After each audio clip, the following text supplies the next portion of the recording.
আজকে হলো সেই দিন, রাধাষ্টমীর দিন চলে এলো, রাধারানীর জন্মতিথি। তো আমার অনেক দিন ধরেই ভাবছিলাম যে রাধাষ্টমীটা করব। তো আজকে দেখো সেই মতোই সকাল সকাল স্নান টান করে রেডি হয়ে গেছি, সমস্ত ফল টল সাজিয়ে নিয়েছি। আমাদের বাড়ির পাশে গোপীনাথ মন্দিরে যাব, যেহেতু গোপীনাথ মন্দিরে এখন মহাদেবের প্রতিষ্ঠা হয়ে গেছে। তো গোপীনাথের ওখানে গেলেই মহাদেবের জন্য ফল মিষ্টি সমস্ত কিছু সাজিয়ে নিয়েছি, রাধারানীর পুজো দেবো মহাদেবের জন্য। তারপর চলে এলাম আমার বাড়ির পাশে গোপীনাথ মন্দিরে। আজকে প্রচণ্ড রোদ উঠেছে, তো আমি একাই বাড়ির পাশে, তো হাঁটতে হাঁটতে চলে এলাম। এসে দেখলাম এখানে অনেক ভিড় হয়েছে, সমস্ত দেবতাগণ দেখো সেজে উঠেছে। আমার গোপীনাথ, রাধারানী, জগন্নাথ, সুভদ্রা, বলরাম দেব, গৌর নিতাই সমস্ত সবাইকে ফুলের মালা টালা দিয়ে সাজানো হয়েছে। আর পাশে এখানে কাকিমারা সব পুজোর জন্য ফল কাটছিল, প্রচুর ফল, যে যা আসছে আমার ফলটাও এখানে দিয়ে দিয়েছি। তারপর এখানে মন্দিরের দালানে কীর্তনের আয়োজন হচ্ছিল, তো আমি ভাবলাম চলো আমার মহাদেবের কাছে ফুলগুলো সব পৌঁছে দিয়ে আসি। তো এখানে দেখো যেহেতু পুজো হয়ে গেছে, তো আমি এখানে রেখে দিলাম সমস্ত আমার ফল মিষ্টি ফুল টুল। সন্ধেবেলা যখন সন্ধ্যা আরতি হবে তখন পুরোহিত মশাই এসে পুজো দিয়ে দেবে। আর তোমাদের দাদাভাই দেখো, তোমাদের তো আগেও দেখিয়েছি, এই মা অন্নপূর্ণার ছবিটা এই মন্দিরে দিয়েছে। তো এখানে মা অন্নপূর্ণার ছবিটাতেও পুজো হয়। তারপরে আমি এখানে একটু ফাঁকা পেলাম বলে মহাদেবের সাথে একটু ভিডিও বানিয়ে নিলাম। আর সত্যি কথা বলতে এই ফার্স্ট টাইম আমি রাধা অষ্টমী করবো। আমার মেয়ে হওয়ার পরে আমি জীবনে কোনো দিন করিনি। জন্মাষ্টমী করবো ভেবেছিলাম, কিন্তু আমার প্রায় 5-7 দিন ধরে প্রচণ্ড পরিমাণে জ্বর ছিল, যার জন্য করতে পারিনি। তো আমাদের এই মহাদেবের মন্দির থেকে তারপরে বেরোবো। এই দেখো আমার হাতে যেই নিয়ে গেছিলাম পাত্রটা, সেটা ফাঁকা টাকা হয়ে গেছে। তো এখন গিয়ে আমি বসবো গোপীনাথ মন্দিরে।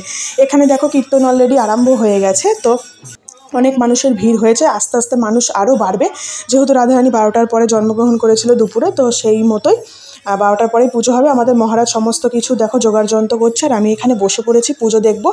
আমার ঘরে রাধারানী চলে এসছে, আর রাধা অষ্টমী করবো না তাই কি কখনো হয়? তো এবার আমার জীবনে প্রথম রাধা অষ্টমী, কেমন কি পুজো হয় আমি জানি না, তোমাদেরকেও দেখাবো আর আমিও দেখবো। চলো। তো এখানে প্রচুর মানুষ দুধ ফল সন্দেশ অনেক কিছু দিয়েছে, আমিও দিয়েছি। তো এখানে দেখো প্রচুর মানুষ অলরেডি বসে আছে, এখনও মানুষ এসেই যাচ্ছে। আর আমাদের এখানে কীর্তনও আরম্ভ হয়ে গেছে। প্রতিদিন সন্ধ্যেবেলা হয়, কিন্তু বড় কোনো অনুষ্ঠান থাকলে, যেমন রাধাষ্টমী, জন্মাষ্টমী, আরও যা যা কিছু হয় তখন দিনের বেলাতেও হয় পুজোর সময়। তো সেই মতো এখানে আমিও বসে পড়েছি। সকাল থেকে উপোস করে আছি, কিন্তু বিশ্বাস করো কোনো কিছু মনেই হচ্ছে না যে আমি উপোস করে আছি। মেয়েকে রেখে এসেছি বাড়িতে, কারণ ও এখানে আসলে প্রচণ্ড কান্নাকাটি করবে। তো মাকে বলেছি ফোন করবো, আর যখন বেশি কাঁদবে আমি বাড়ি গিয়ে দেখে আসবো, যেহেতু আমার বাড়ির পাশে টাইম লাগবে না। তো এখানে প্রচুর মানুষের সাথে আমিও বসে পড়েছি। কী যে ভালো লাগছে, মনে আলাদাই একটা শান্তি হচ্ছে। জীবনে প্রথম রাধা অষ্টমী করছি। আমার সোনা তো চলেই এসছে, রাধারানী স্বয়ং আমার কাছে ভগবান পাঠিয়ে দিয়েছে। ওই দেখো আমার গোপীনাথের সাথে একটু ভিডিও না করলে হয়? তো ছোটোখাটোর মধ্যে নিজেই একা একা একটু ভিডিও করে নিলাম।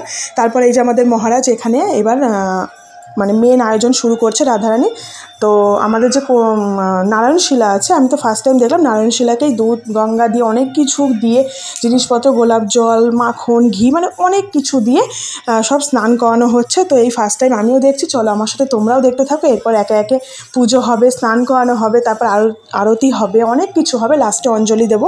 তো চলো তোমরা দেখতে থাকো।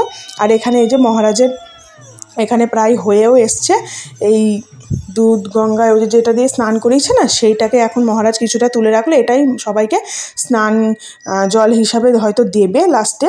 তো এখানে আমি সবার থেকে শুনছিলাম, আমি যেহেতু নিজে জানি না, কারণ এই ফার্স্ট টাইম আমি দেখছি।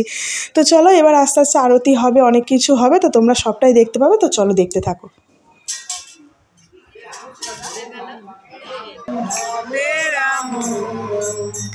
রাম রাম হরে হরে, হরে কৃষ্ণ হরে কৃষ্ণ, কৃষ্ণ কৃষ্ণ হরে হরে,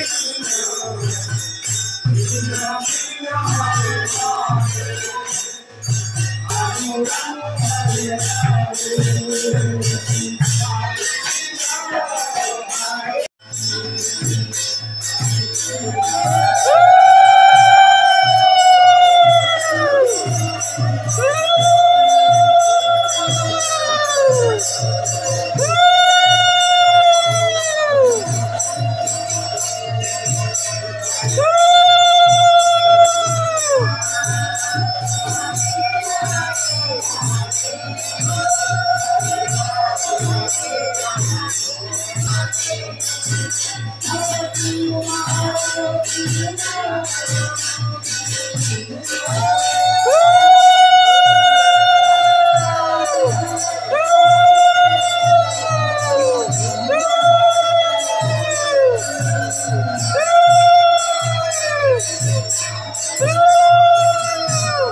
আর এই যে এবার অবশেষে পুজো শেষ হলো, আর আমি মানে পুষ্পাঞ্জলি যখন দিলাম, অঞ্জলি দিলাম, সেটা ভিডিও করা হয়নি। আর এই পাশে দেখো সমস্ত ফল টল আছে, এই ফলগুলো দিয়ে এবার ঠাকুরের কাছে সেবা দিয়ে তারপরে এগুলো সবার কাছে বিতরণ করা হবে। আর এই যে আমি বাড়ি চলে এসেছি, এই যে স্নান জল আর একটু ফল নিয়ে, তো এটাই এখন মুখে দেব, মুখে দিয়ে তারপরে আমার যেই উপোসটা সেটা ভাঙবো।